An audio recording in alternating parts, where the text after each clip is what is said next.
And you are? Alucard. Dr. Alucard. Hey, Tom. Gee, hey Jeff. No, I got you in the middle of taking a swig of a beverage. Did. I was sipping my That's- thermal beverage.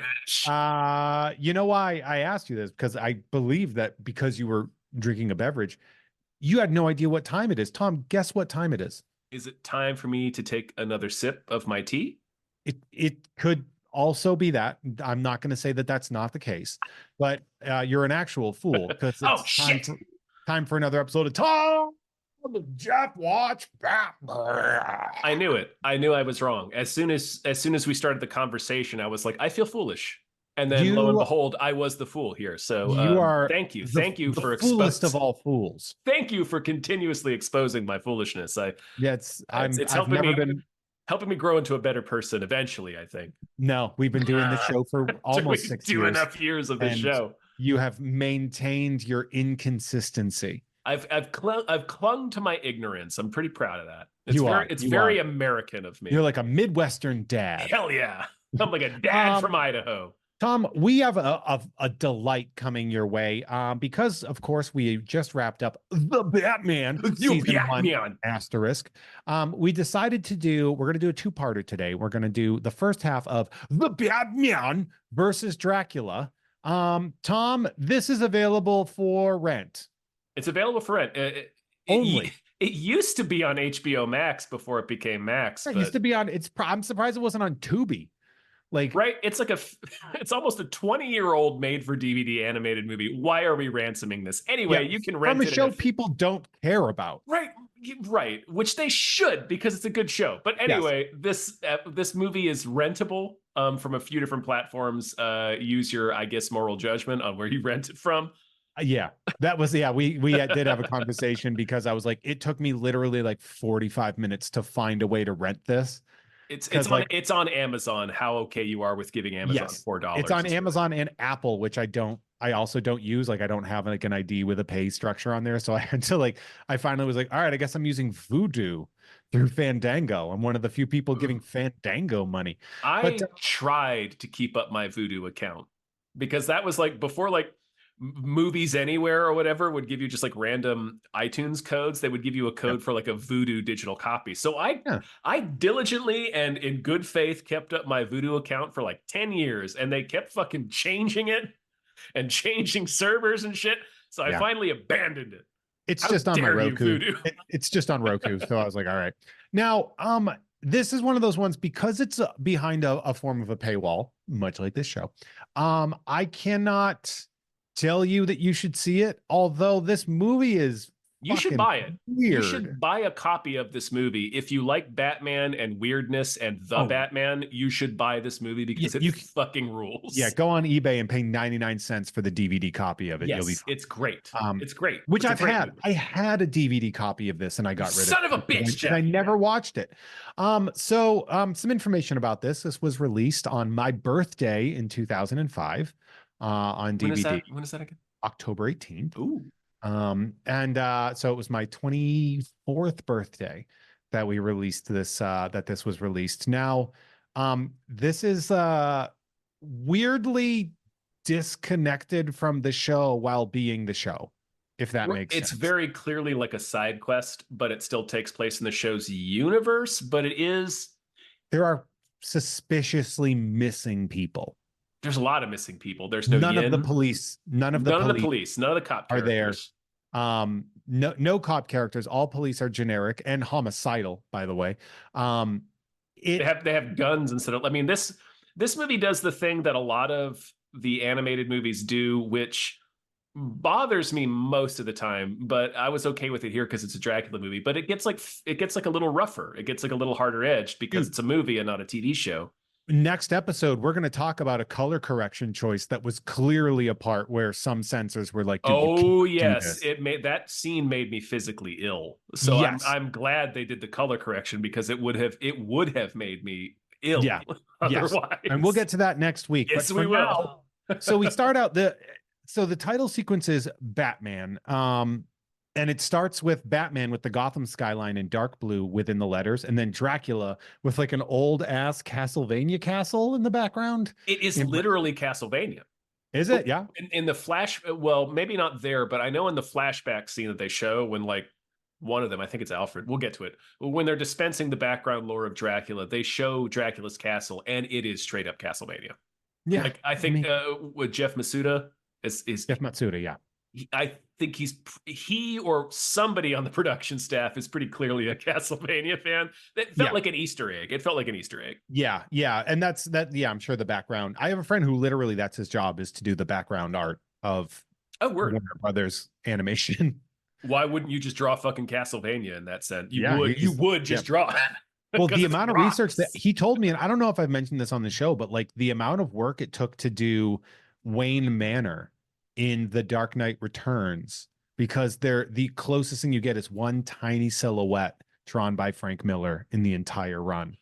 And they had to create a whole Wayne Manor off of this one like tiny thumbnail drawing of Wayne Manor. Oof. Really interesting. So yeah, they do a lot of stuff that we don't give them credit for in these adaptations. We nitpick a lot, but anyway. Yeah. An uncolored, grayish, rainy night, dark and stormy, if you will. It's a regular ass night. It's a dark and stormy night. It was a dark and stormy night. I almost called you Dave. It's close. Very close. We live very close to each other, so you're not wrong. And you're the only two people I talk to. Continue. I'm sorry. Fair. At Arkham, we see there's a bingo game happening, and basically this other guy who's like basically a career criminal that lied about being insane to go to Arkham, and he's telling Penguin that there's basically a large amount of money, which we find out that money is like doubloons, hidden in Gotham Cemetery. It's in like pirate treasure. Yeah, in a crypt behind a tombstone with a cross. And he's like telling the Penguin, like, hey, I'll split it with you if you get me out of here. And he's like, I did mention this other guy, but I don't think he cared. And Penguin's like, heard your towel. And he's like, this guy was a lunatic. He's like, right, well, pretty much everyone here, but right. He keeps like badgering this dude to give him more and more clues, and each clue is obviously Joker. Yes. So it's like, Penguin, why are you doing this to yourself? You know who it is. Yeah, and he's like, he's the only guy who's escaped here more than you. And then all of a sudden, Joker walks in and out of this place, man. Yeah. Come on. He's got a key card here. He really does. He's like a fucking employee. Hey, I'm gonna go for a walk. Is that I am gonna clock out tonight at 5. Sure, Joker. See you. Best of luck.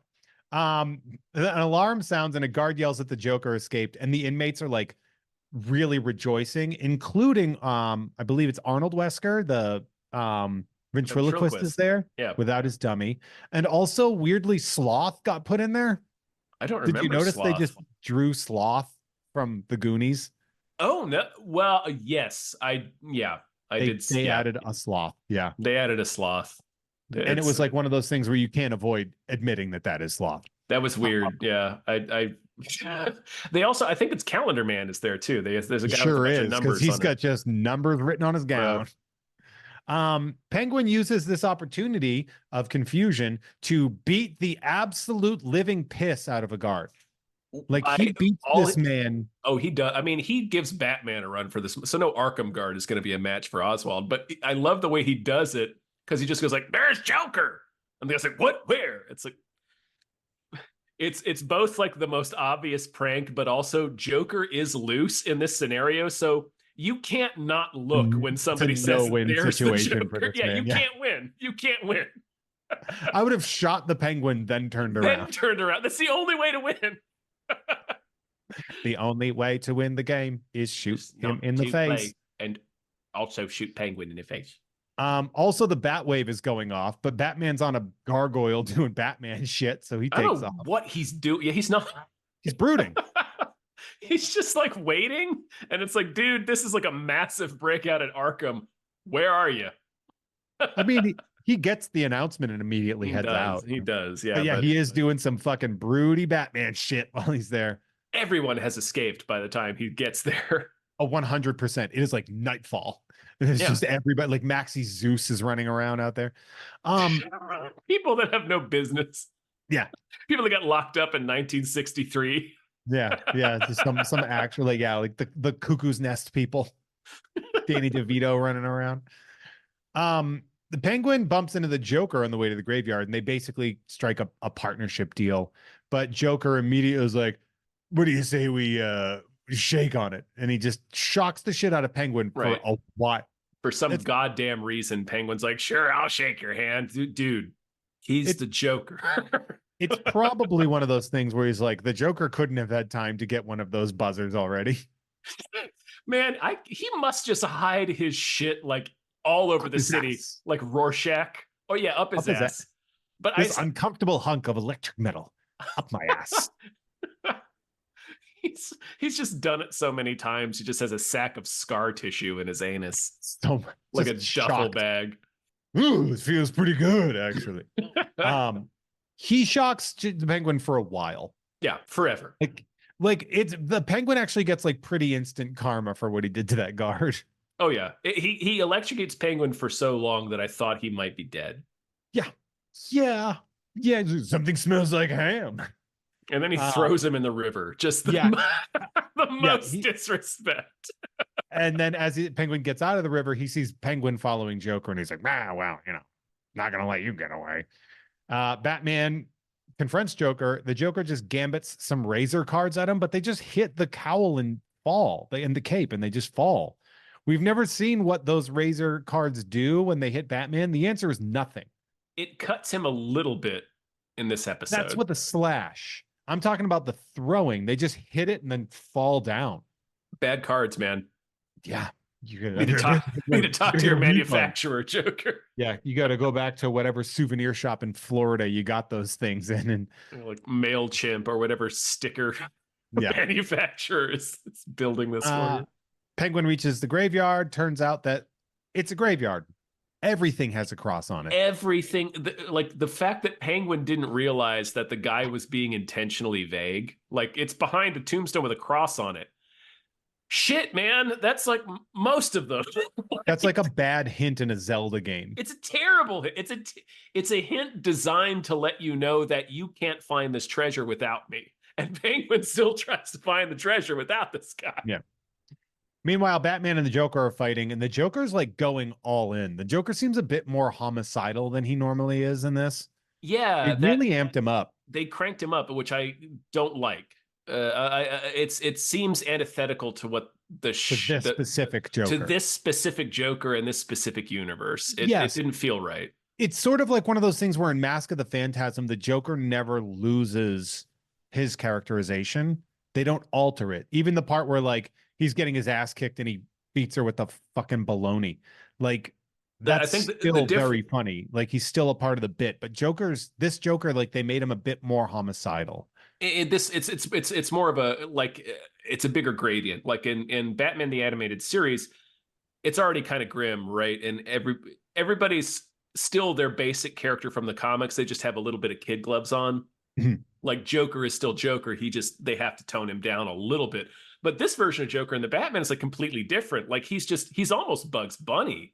Like he's just stealing things. He has wacky contraptions that he uses. He's way more funny and less sinister. He's still formidable, but he's not really murderous in the Batman. And then he's not a planner the way they've done the Joker in other versions. He's not as scary.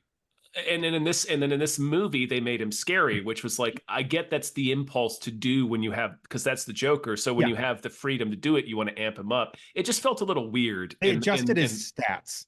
Like they made him more physically imposing, and in doing so, they brought down his more homicidal too. But only in this movie. Right, it's only in this movie. Yeah. Right, and that's what I was saying. It's only in this movie that I think it's why it's so glaring as opposed to the difference between like Batman the Animated Series and Mask of the Phantasm, where it was Batman the Animated Series is still pretty hard. It's just a little kid glovesy. This is much more slapstick, and then Joker in the movie is like the Joker. Yeah. Also, Mask of the Phantasm, the big PG-13 stuff is usually consequence based, not motive based. It's more thematic too. Yeah.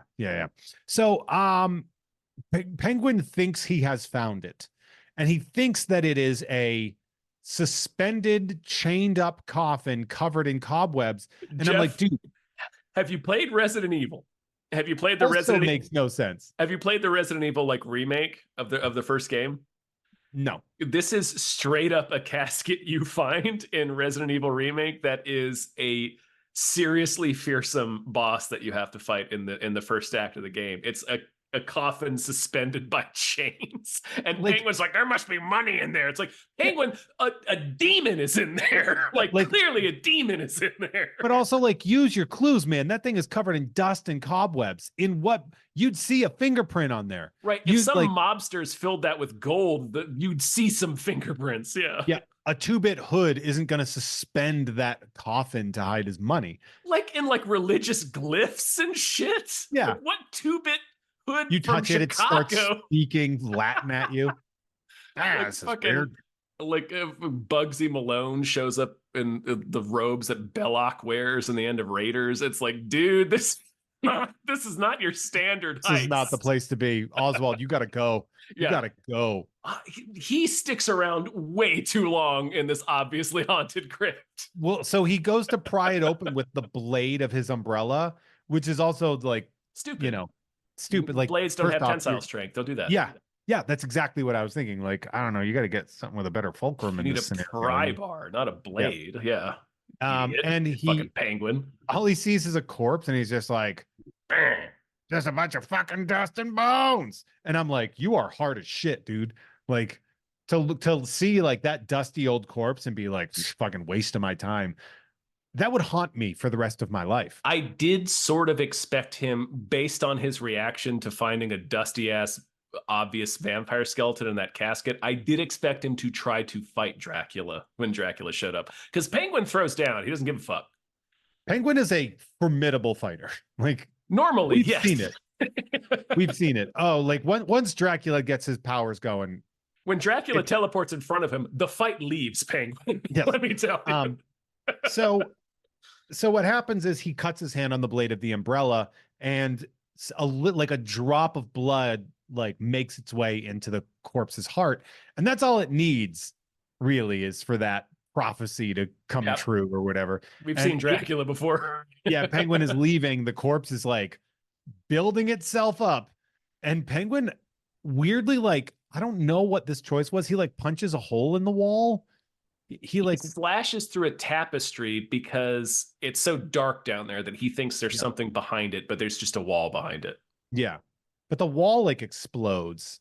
It was weird. It was it does something where he's like shocked by it too. But then he turns around and the fucking Dracula rises up, and Penguin's like, I got the hell out of here. And Dracula's like, yeah, you are leaving a scent trail of blood for me. Oh yeah, they do this the first time they do this. They do it a few more times. Is they go into Dracula vision where you can see like Oswald's entire circulatory system and his heart's beating really fast. Yeah. When they show Batman later, it's like their hearts are massive. In this. They are not proportionally sized. Their hearts are proportionately like the size of a football in the body. It's fascinating to me. Yeah. So during the Joker Batman fight, Joker's swinging for the fences. He misses and falls, asks for Batman's help, and Batman's right about to help him, and then he sees the joy buzzer, and Batman pulls his hand back, and Joker just falls in the water. And he's like, as he's falling, he looks over at the joy buzzer. He's like, oh no, this isn't good. This is gonna be pretty shitty. It malfunctions. That's how Batman sees it. Like the rain, because it's constantly raining in this opening sequence, which was great because this is in the mid-aughts when they just didn't give a shit about strobe lights. So if you have epilepsy or photosensitivity, the first 20 minutes of this movie are almost nonstop strobe lights.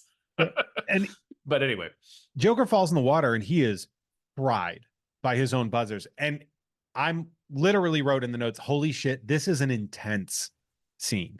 Like it's the whole opening. Like I said, I am a little like, it's not quite the right tone for this show, although I understand the impulse to make Batman more mature when you have the option to do so.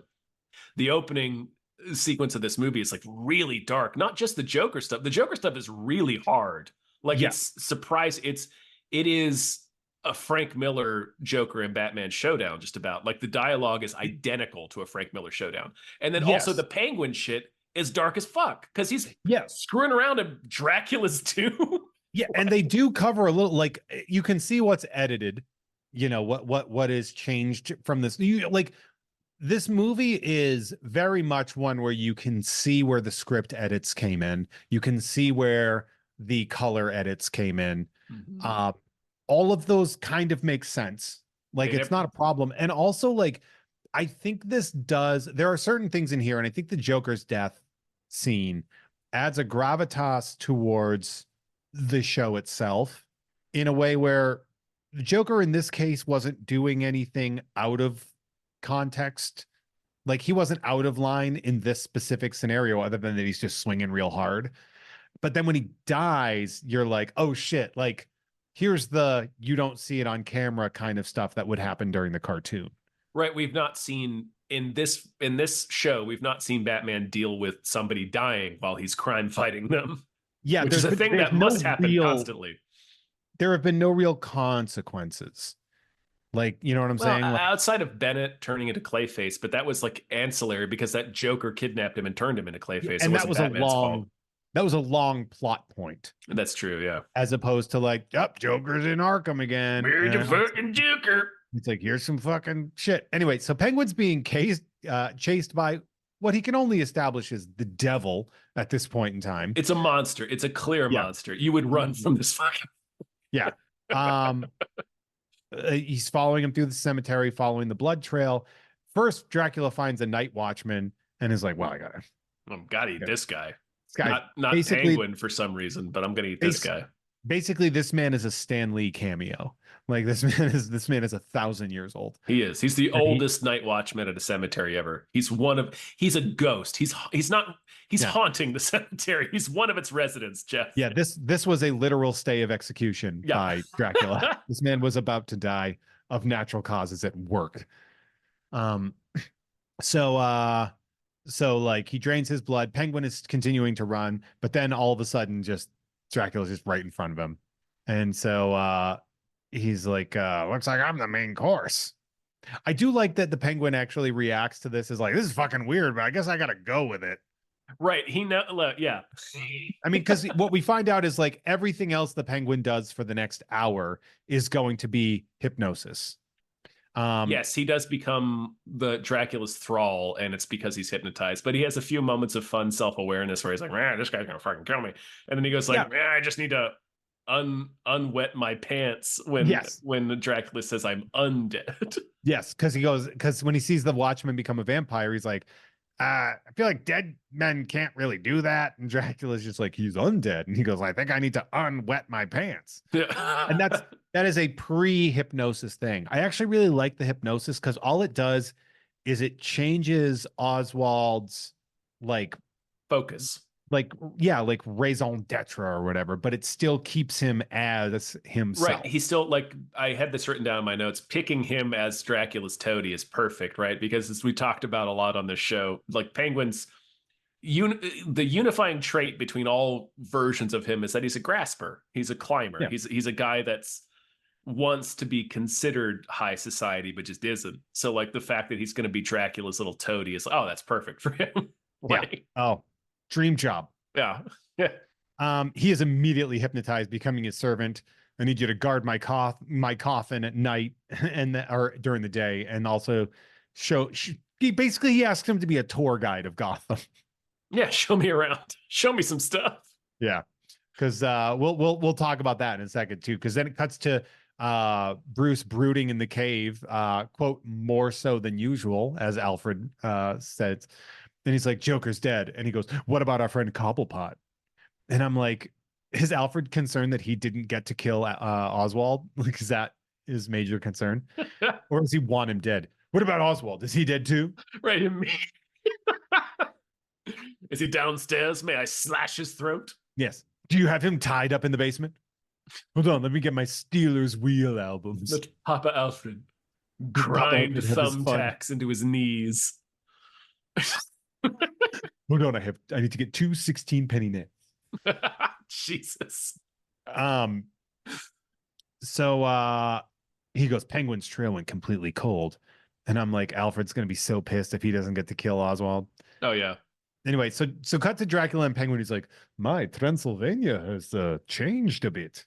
And he's like, actually, you're in Gotham. And he's like, so I have been moved. Which he just like basically states, he's like, well, I haven't really had much agency in the past few centuries, so I guess I like that he knew Gotham. Like he had studied enough maps It's Yeah, I like, think I've moved. Like, do you? well, he refers to it as the new world at one point in time. Like he does say that at Right. one So point. he knows he's crossed the ocean. Yes. So he's like, we see like a flashback scene where we basically see Van Helsing marching upon. We see the hammer through the stake, finally destroyed.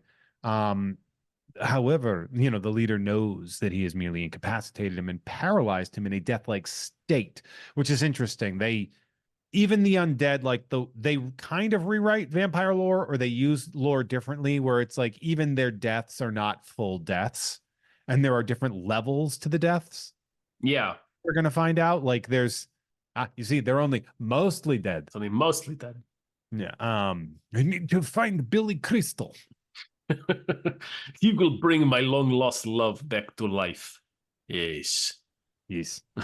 See, this pile of dust is Find only mostly. Find Wilhelm Crystal.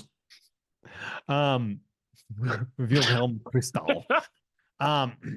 So like he knows that like basically piercing the heart is only sort of like death paralysis kind of a thing. So he basically arranges the body to be transferred out of Transylvania, buried in America on land that would eventually become Gotham. Now take me on the tour of Gotham, native guys. Not guide. The night is young and I still thirst. Now we're gonna get Vicky Vale. Have we seen her in the show? No, I don't think so. No. Smoke show. Yeah, obviously. She's Absolute, Vicky Vale. absolute smoke show. She and Bruce have an interview and he's talking about his alternative energy and all that shit. And she's like, amazing. And he's like, well, we have a commitment to that. And she's like, no, that it's amazing that you've been here for 40 minutes and you haven't left. And he's like, right. She lets it. We basically learned that they've had like a number of interviews scheduled four false starts. Yeah. Fucking blown right through. Yep. And she's kind of like, oh, it's kind of interesting how like my time isn't important. Like yeah. she's weirdly patient, but also she's not gonna not call him out. Yeah. In this scene, she seems to think or I don't know if she actually suspects it or if she's just throwing it out there because she wants to test the water and see if he's actually interested in her, because we find out very quickly that she is interested in him. Where she's like, is there some reason you keep, like, is this something you don't want to talk about? Is that why you keep blowing me up? Yeah. But again, it's we don't know how. It might just be that she's throwing that out there to be like, all right, you picking up the vibes that I'm throwing down? Yeah. And she's very horny for him. Yes. And we're going to find out. So. Because he asked where her cameraman is, and she's like, oh, I gave him the day off. And then they just start flirting their fucking face. Bruce is ruthlessly horny for Vicky. Yeah. Right? But he's also like, but I'm so sad. Ooh, but I'm sad and I'm the Batman. And then Alfred's like, you must fuck this young woman, Bruce. Yeah. How can I be loved when I listen to The Cure so much? You can do both, Master Bruce. You can bone this lovely young lady to your heart's content, or if you're not interested in I shall videotape it. Yeah. Perhaps I could sit in the cock chair. In the corner, you see, your old Thomas Wayne's chair. Oh, the old TW chair. She's like, what's a beautiful view? And then he looks out and sees the sun going down and is like, he's like, would you believe I gotta go? Which he doesn't, by the way. He just really like, doesn't. There's starting to get slightly dark. It's just the sun is beginning to set. Like does crime happen as soon as the sun goes down, Bruce? Do crime waves explode at 6 p.m., Bruce? You can fucking finish your dinner. Like in most comics, Batman doesn't go out until like 11 at least, right? This is a good point too, which also shows to the like kind of unhinged energy that Bruce has, where he's so committed to like, the sun's down, it's Batman time. It's time to be Batman. Where he's just like Bruce so much, Jeff. He fucking hates it. He's like, I can't stand this fine ass woman trying to fuck. Right. He has a gorgeous Vicky Vale who is just falling over herself trying to get a moment of his time. And he's like, I gotta go be Batman. I gotta go beat up a dude. I gotta go punch somebody who's breaking the law. I gotta find a kid stealing hubcaps and get him killed in 2 years. I'm definitely gonna do that. You think it's like weirdly specific, like a joke, but that's like a thing that's gonna specifically happen to me, Batman. It absolutely happens. She's like, great way to play it cool, Vicky. He's like, no. I liked the horny energy. I was Like, he's picking great. up the horniness. I was Yeah. receiving it. It is funny because he's trying to be a person. He's just bad at it. He's terrible at it. Yeah, He's like, I do recognize that you're horny. It's just that is an emotion that isn't rage or sadness. So I don't know how to. It's too complicated for Bruce. Yeah. If it's not rage or sadness, it is too complicated. That has borne true through everything we've watched. 100%. He's like, oh, I got to prep for this energy expo at my house. I'm like, all right. He's memorizing lines, Bruce. Yeah. He invites her to come as his date, and at home, Alfred is watching the news about missing people, which are going to start being called the Lost Ones. Yeah, because this is an HBO original series, apparently. Bruce is like, he's like, I also don't understand it. And Alfred's like, do you think the Penguin did it? And he's like, we would know. There would be ransom demands, and also this is not what the Penguin does. Spoiler alert, the Penguin doesn't do it. Long term, he's still going to pay for it. I love that Alfred is still like, you think it could be Penguin because he hates him so much. Yeah, he's just such a hard-on for the Penguin. Hates him. Could it be that rapscallion, the Penguin? Perhaps you should shatter his kneecaps this time, Master Bruce. Perhaps I could go on patrol and help you fight some crime. Just blasts his face off. He shoots the Predator with. Yes, 100%. He's like, I invited her to the corporate dinner and also dinner on Saturday night for plot reasons. As Batman it also shows that he's interested in her personally. Yes. He's like, I'm a person. I don't believe I could be a person. I don't think you are, Master Bruce. I think that's bad news for everyone, in fact. I think nobody involved is going to enjoy this scenario. This courtship is going to leave everybody worse off than when they entered. As Batman is patrolling, we see a woman get robbed, and then the crook is stopped by a night watchman that's a vampire, which I think is really funny. Yeah, that he's like, I'm not going to not work. I still believe in justice just because I'm undead. But then the vampire eats the dude and the woman. I love that Batman can't tell it's not a normal police stop. After, like, he sees the cop tangle with the mugger, and then the mugger is just completely prone on the ground, like seems to be unconscious. He's actually dead. That's crime fighting, but he's undead. But like Bruce is just like, well, that's what it looks like when I stop person-snatchers. So maybe 100%. It's just police work to him. It's like normally they don't beat the people into unconsciousness before speaking to the victim. Yeah. Like he didn't even handcuff the guy, and Bruce is like, well, I guess this is like Bruce almost leaves because he's like, this is he's normal on his way out. Yeah. But then he sees that the night watchman is a vampire because he hears the woman scream again. Batman beats this guy so much that it fucks his gloves up. Right. He is wailing on this. Like the vampire's not getting any shots in, but like obviously Batman's all the work he's doing is not like depleting his life bar either. So it's just like, stamina levels on this guy. Yeah. Batman basically now has to fight the crook, the woman, and everybody involved in this crime is now fighting Batman. Right. They're all vampires. And he's like, I have to get the fuck out of here. And they almost kill him by holding him down on the train tracks while a train is coming, but he grapnels his way onto a passing train, just misses, gets on the other train to check on them, and they're missing. They're gone. Dracula Can't take your eyes off of vampires, man. I don't know what to tell you. Dracula, who now looks pretty much like Ra's al Ghul at this point in time. He's even got the mutton chops. Yeah, they really go for it on there. Because he's fed on a few people. He's kind of stoked that someone's dressed as a bat. Like, he loves that Batman exists. He's super into the fact that, like, Batman, he immediately identifies Batman as like a super fan of his. And it's like, I must get to know this Batman. If we took this photo of Dracula before and after we told him that a man dresses as a bat, look at the difference. It's like he just got told he was beautiful. He's like, well, I'm very flattered. I cannot believe that I've had such a legacy that has been quite influential. It's a Another man who crazy dresses person. in bit pajamas because of me. That is very flattering. A man harms people while in a costume that is vaguely like mine. Flattering. So Bruce is back with Alfred and he's like, hey man, I fucked with some vampires today. And Alfred's like, poppycock. There's probably not vampires. And Bruce is like, no, they were absolutely vampires. You have some stuff to do with Vicky Vale. And Bruce is like, I cannot stress enough that I messed with vampires today. You absolute fool. No reason to not believe him, Alfred. Right, like Alfred is so focused on like, but you could get laid tonight, Master Bruce. You could get some of that sweet, sweet strange, Master Bruce. You could even hit it and quit it for all I care. Just please get that dick wet, Master Bruce. He's so focused on getting Bruce laid that he's just like, fuck the vampires, Master Bruce.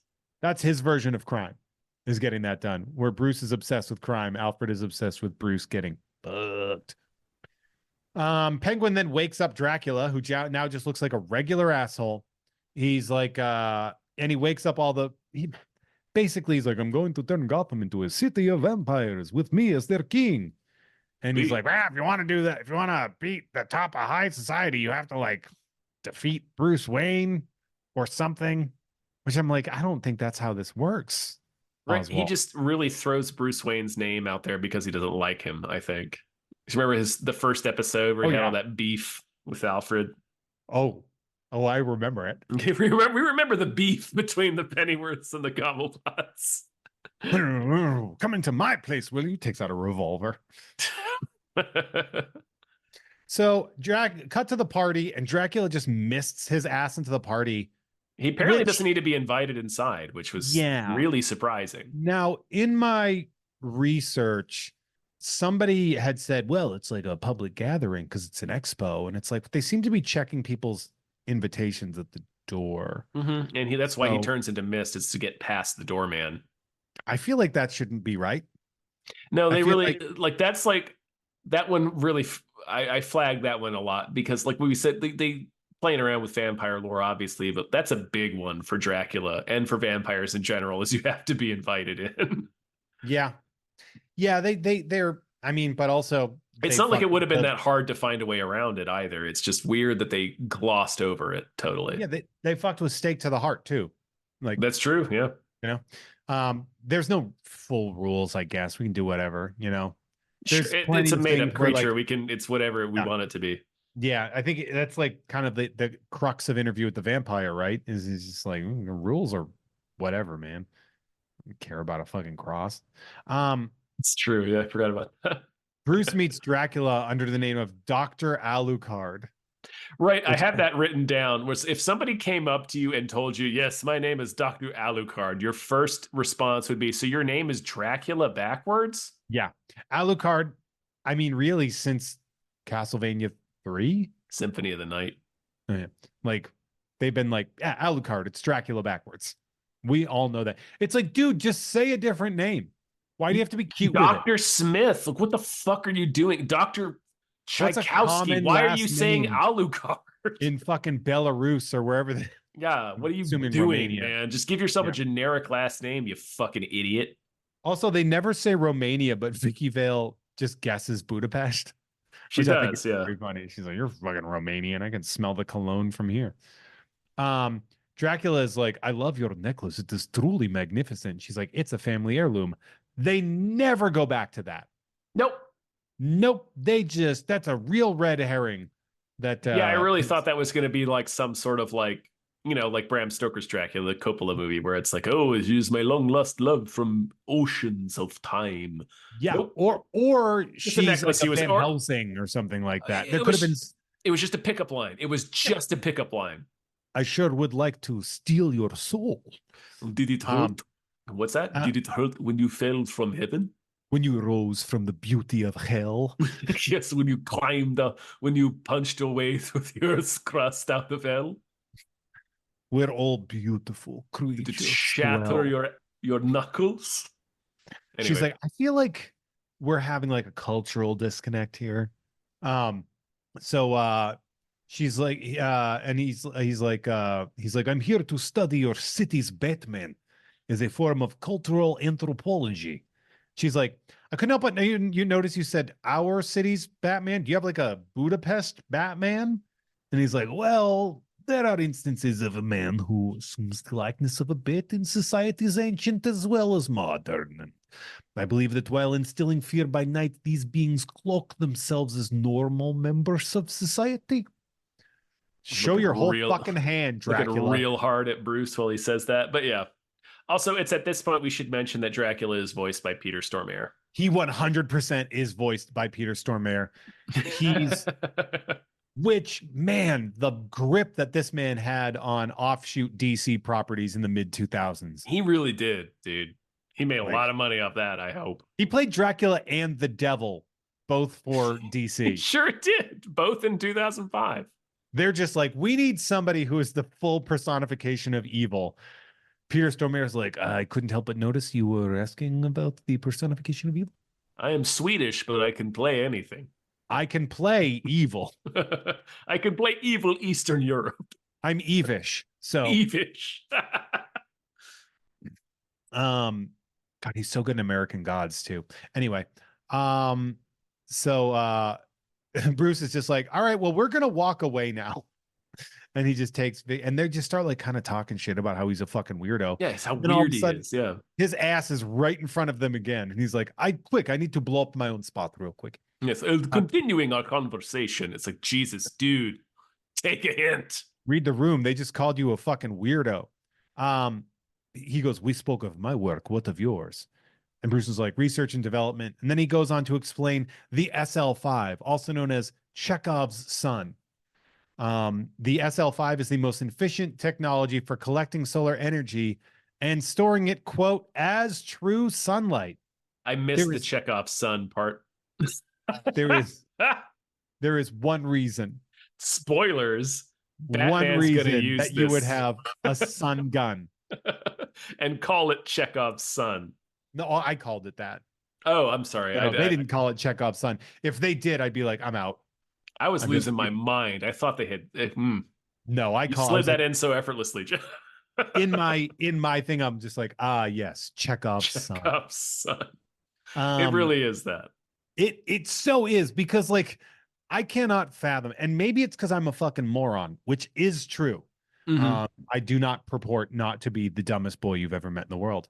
However, this idea that you would need to create, you'd harness solar energy to then redistribute it as true sunlight. What is that for? Is it for like vegetation in the winter? He's using it on his. I don't know, man.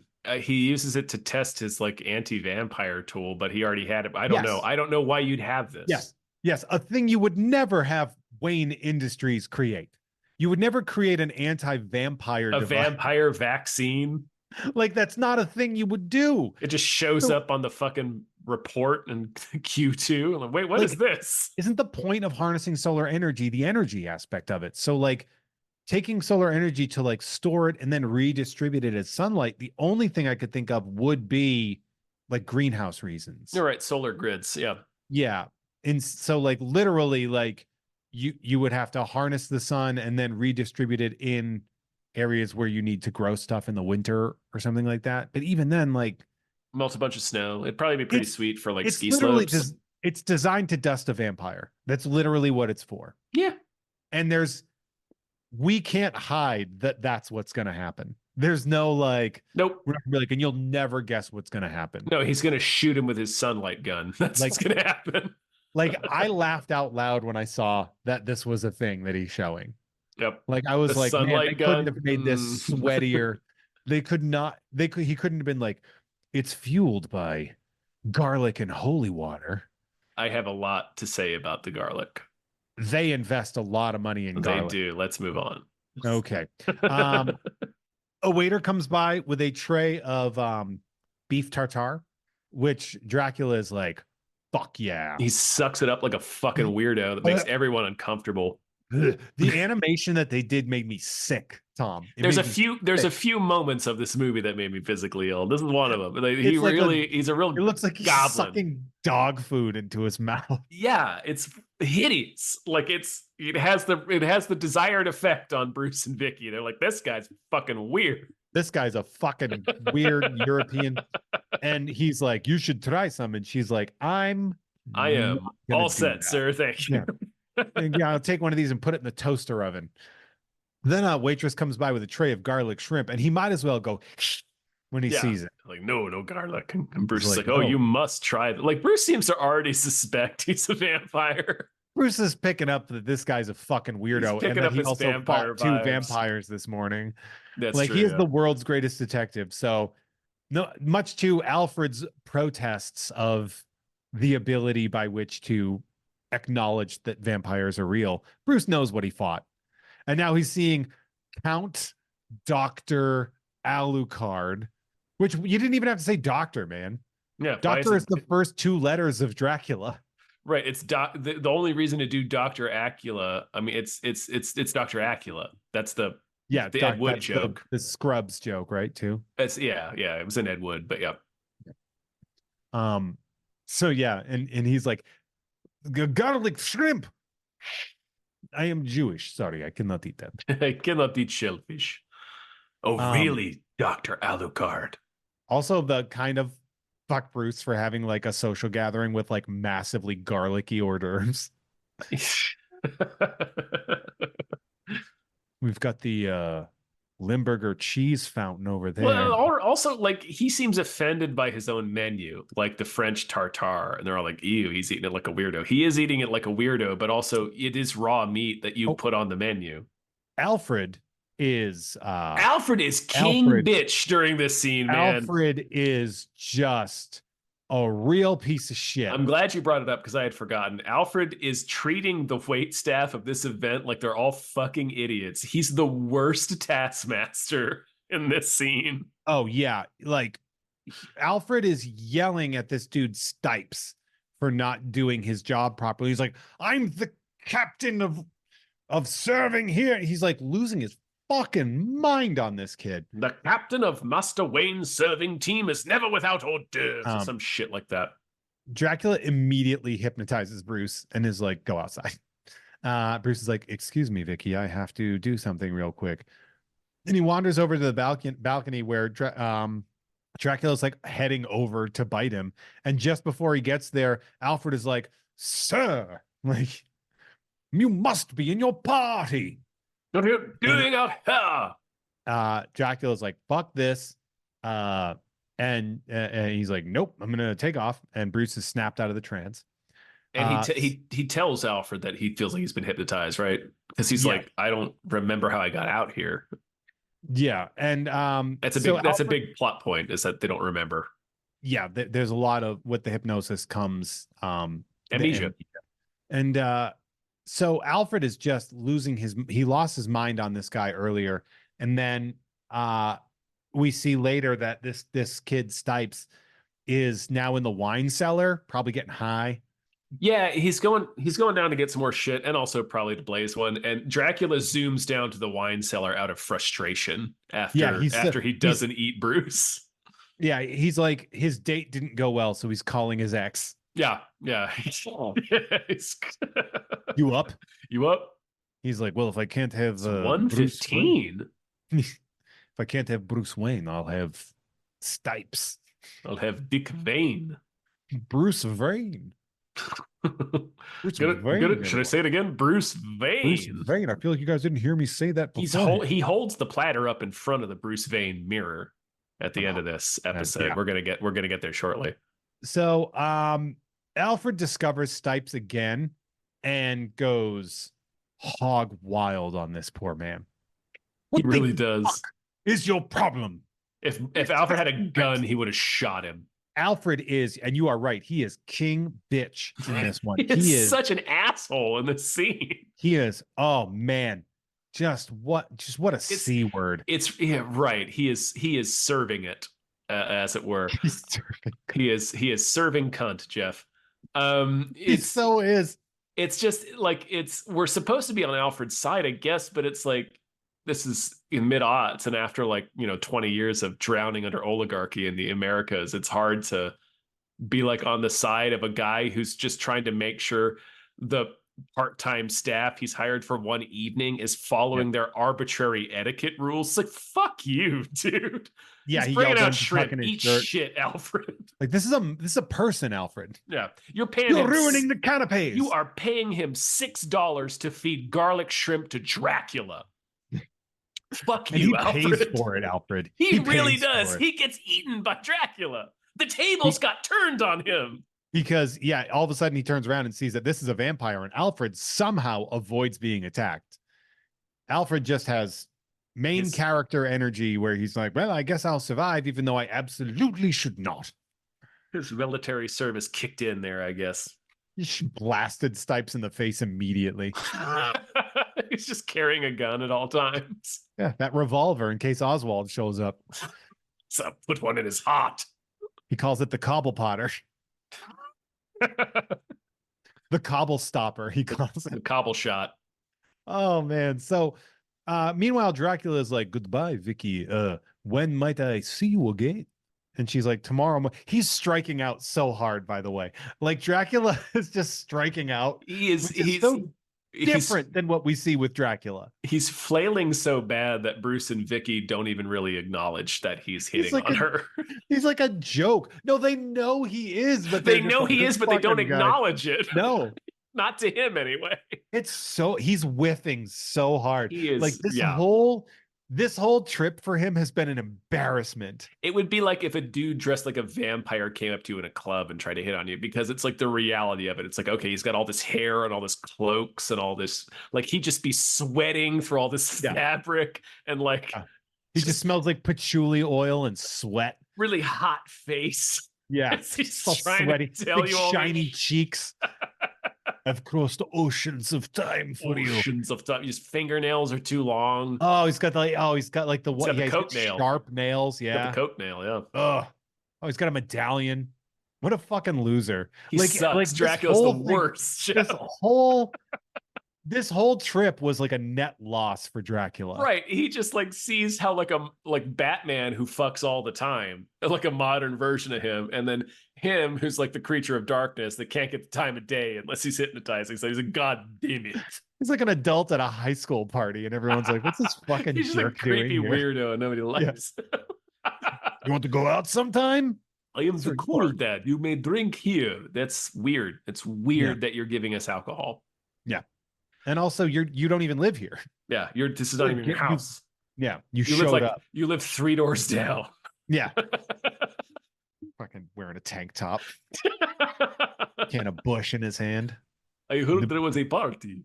Don't worry, I won't call the cops. I'm cool. I have crossed oceans of Magnolia Avenue to be with you. I have drank oceans of Bush Light for you.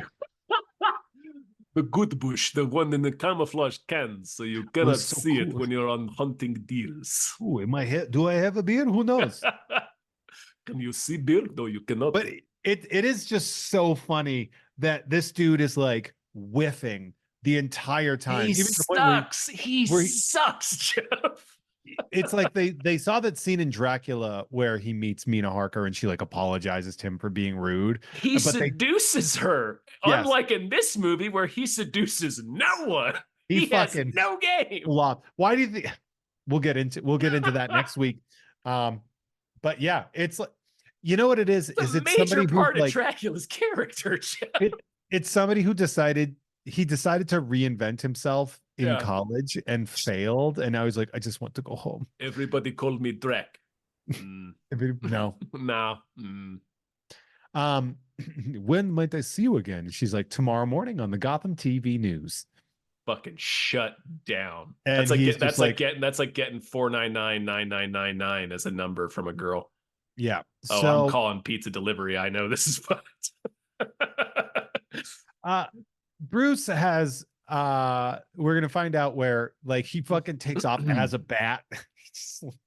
He just flies away, and Bruce sees the bat flying away, and Bruce is like, Alfred runs up and he's like, hey, there was a lack of reflection on Stipes. A man that couldn't be seen in the mirror.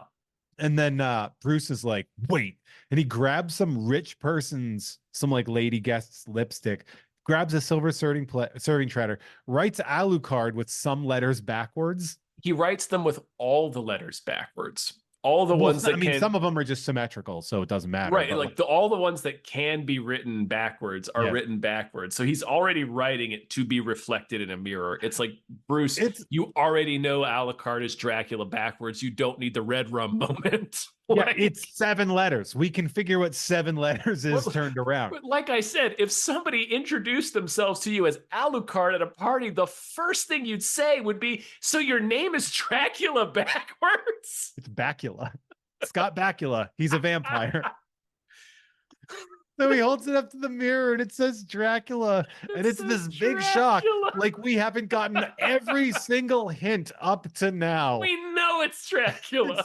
You fought vampires. Alfred It's just fought one. called Batman versus Dracula. A new count. A new count has shown up looking like the king of assholes, speaking in a thick European accent, trying to be suave and whiffing the entire time. He shows up looking like the manager at the back end of the Spencer's Gifts. He like shivers at the word garlic, comes when he drinks bloody meat or when he eats bloody meat. Like, and then you're like, wait, it's Dracula. He's Dracula. And I also love that they accept that he's the famed Dracula instead of just like a vampire Some that like asshole goes by it. who just said his name was Alucard.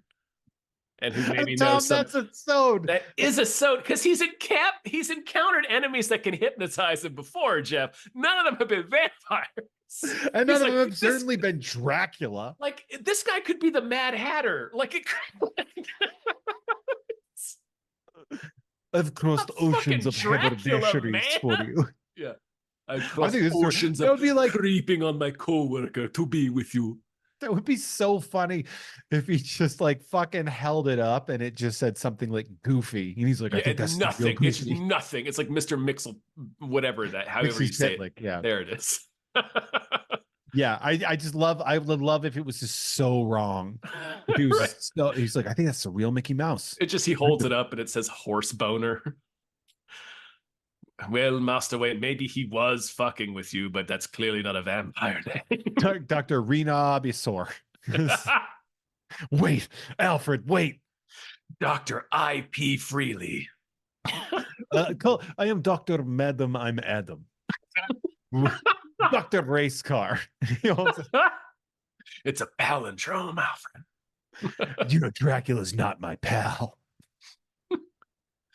Oh my gosh. That's the first half. What an incredible episode. Like the full setup of this movie, and it is just delightful. Very excited for the second episode. It's Tom, if you think this has some silly shit, wait till next week. Well, I don't know if you know this, but I have cool friends and I have a show called Jeff Has Cool Friends, which you can get at patreon.com/Jeff May for early access to uncensored episodes with bonus content, as well as shows like Ugh Fine with Kim Crawl and early access to Nerd with Dre Alvarez and myself, and maybe a couple of guests coming up next episode. Just saying. No. I know. You can also get all those shows but Ugh Fine for free wherever you get podcasts under the Jeff Has Cool Friends umbrella. You can also hear all the stuff I do with Adam Todd Brown on You Don't Even Like Podcasts. You Don't Even Like This Network. I don't know what we're calling these things. But you can check that out. We do You Don't Even Like This Show. You Don't Even Like Sports. You Don't Even Like Sports Cards, which also I open packs of trading cards every Wednesday at 2:00 Pacific. And that is going to be on my YouTube at Hey There Jeffro. Mint on Card is the second Friday of every month. A beautiful blast from the past on Magnolia in Burbank, California. That's enough. Yeah, you just got a write up, didn't you? Yeah, we were in the Burbank Leader celebrating our 8th anniversary. Quite a fantastic article, but it also gives me so much more credit than I deserve for it. Oh, it's all the credit you deserve, man. Yeah, but my co-producer Lisa Harden does so much more work, and because she doesn't hold a microphone, gets none of the credit. And that now she is. I hate that aspect of it where like she does so much work and doesn't get the accurate amount of credit. It's like power and glory. She's all the power and I'm the glory, and I feel a little bit embarrassed about that, but it's great. Yeah, the article is on my social media, which is at Hey There Jeffro, the same as my YouTube. Yeah, check it out. Like, subscribe, comment, give reviews, do the things that are free. They're fucking free. Yes. Do those, and they help us so much. Reviews and likes help so goddamn much. It's great. Tiny millisecond processes of clicking buttons. Don't even have to write anything. Just click some stars. Just click a thing, hit a share, do a thing. Like, you have no clue how important that shit is. Why aren't you doing that? You have so much power. You have so much power. You have so much power in your fingers. All right. Just like the Joker with a buzzer. Just like the Joker with his weird cards and his buzzer. Okay, bye. All right, bye. I think I need to unwet my pants. Our channel artwork is produced by Michael Vincent Bramley. You can find more of his artwork at instagram.com/mvbramleyart. Our episode artwork is produced by Justin Brown. You can follow him on Twitter at Justin T. Brown and find more of his artwork at artnessbyjustinbrown.com and justinbrown.info.